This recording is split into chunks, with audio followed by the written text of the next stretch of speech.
outline, you can say. It was a very orange looking house in the middle of forest, which was, the season was kind of spring, but just early spring. So all kinds of colors were seen in the background. I start with a blue, cobalt blue sky.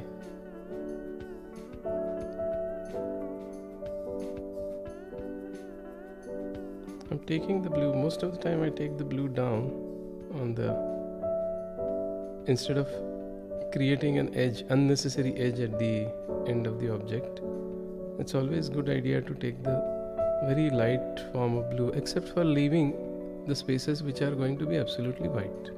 So that stark whiteness of the paper is removed initially wherever it's not wanted. And if there are gaps in the painting, in the brushwork,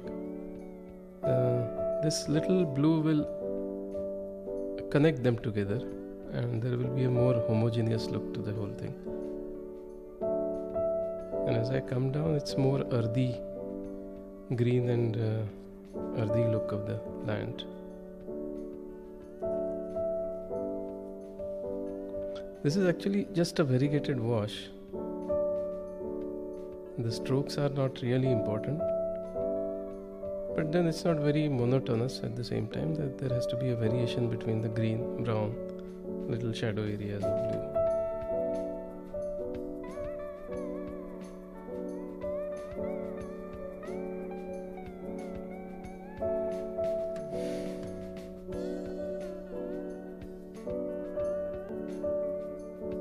My mind is wandering in the landscape. So instead of focusing on one particular point, I am just thinking in the overall picture.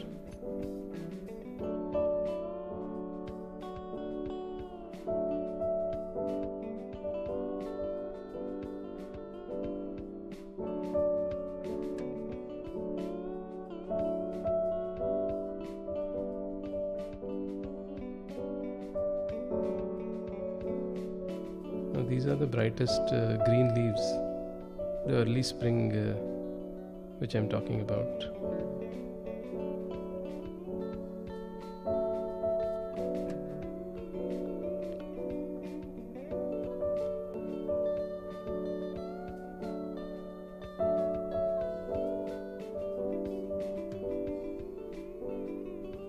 In the usual sense, I would start with a background and come to middle ground, foreground, etc. But this time I would want to go around and around to give it, to retain a kind of textural look which I intend to create in the painting.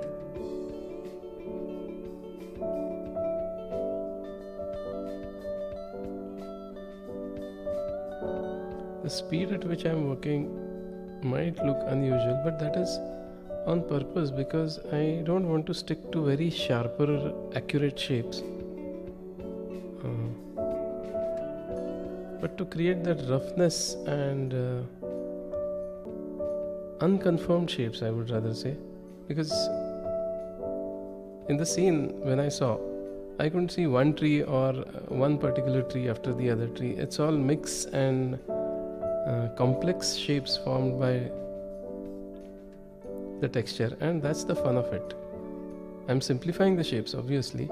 I'm not trying to paint every little twig and every little, but to get that kind of look, it's more rough treatment which I am using at this moment.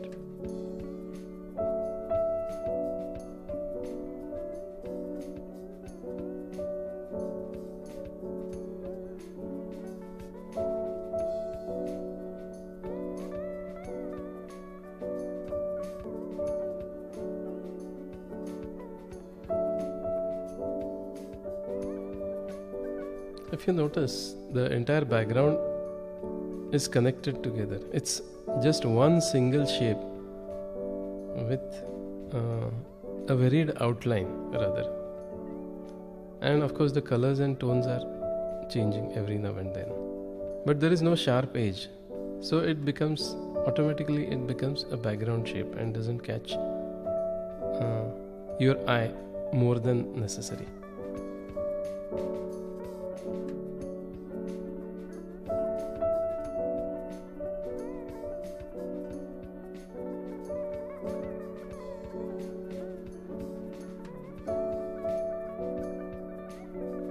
So this connectivity of shapes, see, painting is not about the house or the trees or the background or the foreground. It's about shapes and how shapes are connected and separated from each other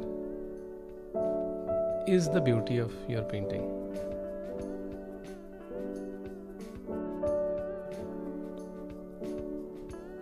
If we understand that, things do really become very, very easy. I mean, whether the painting will turn out good or bad is, you don't know. It's much of a luck and many other factors, I would say.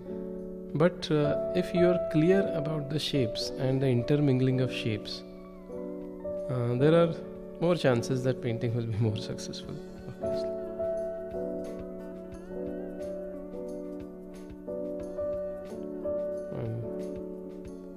The first stage completed almost in one go, you see.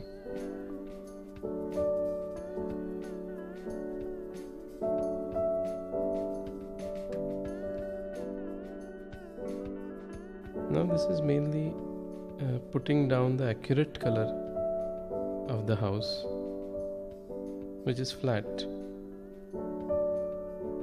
It's a very terracotta orange looking house, so not too bright but not brown exactly. It's a very warm orangish look to it, and little dark accents in the bottom area.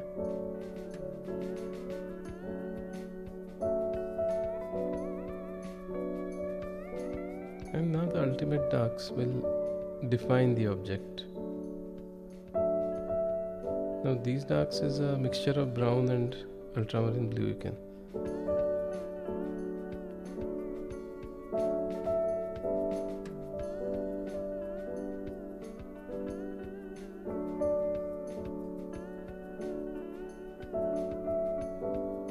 Now I want to be really slow, thinking and taking care of every detail, not every detail in terms of detail, but every line which is contributing.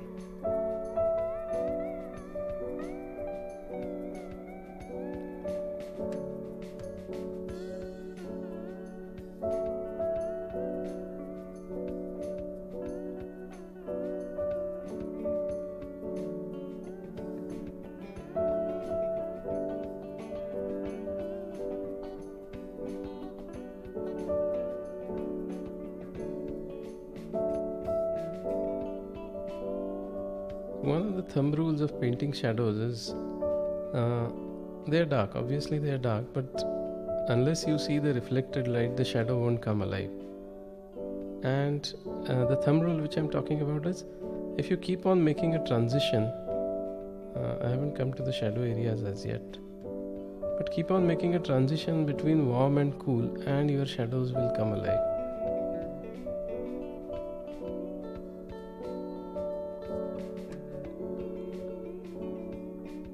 This is almost the sunlit tin portion of the roof.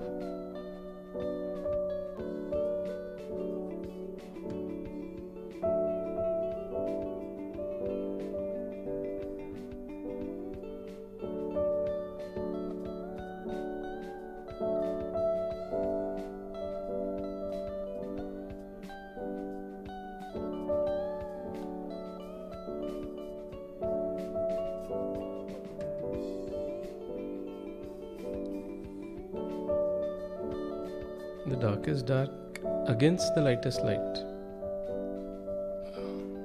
immediately becomes the center of attraction, because that is where the contrast is more, the eye gets attracted the first. And keeping that in mind, I am placing all the tones of the house. Now if you see the right hand side, it is more a lighter tone which is showing the reflected light, the transition from cooler to warmer. As I'm saying, it's all brown, but still there is a transition.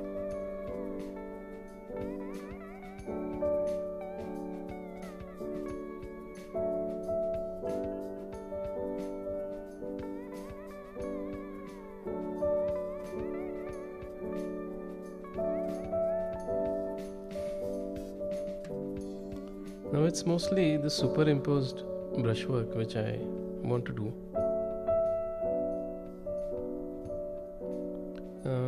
No larger mass which I intend to paint now.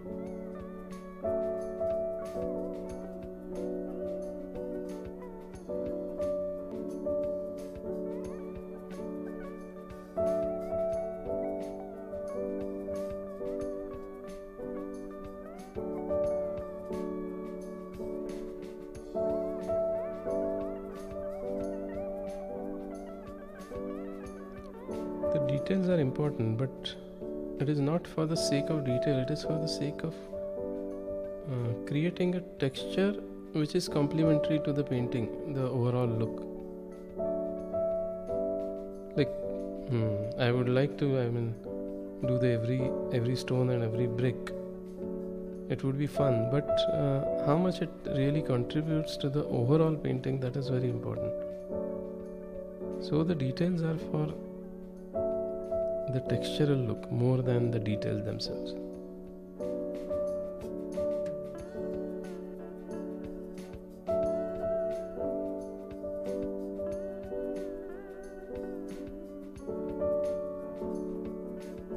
And of course, this dancing of the brushwork is one important aspect of any painting.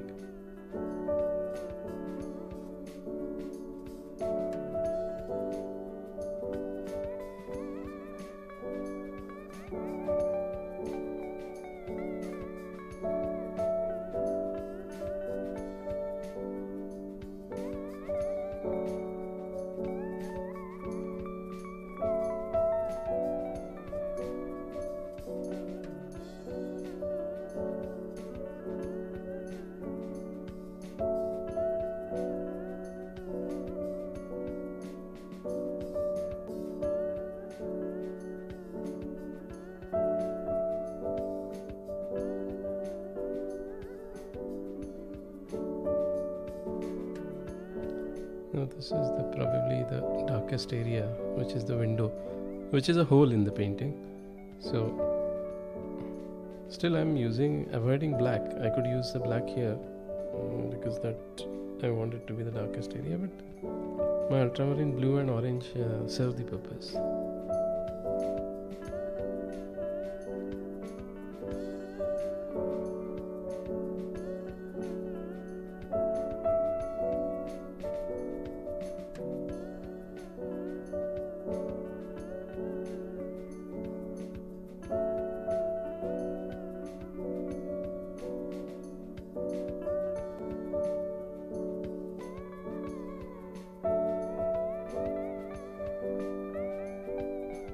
The roof tiles is just a crooked line, but you have to be accurate in your perspective, obviously, otherwise the roof is going to look it's not a completely straight flat roof, flat in the sense there are curves in the roof, but still the perspective of the line which is defining the tiled pattern is to be very correct.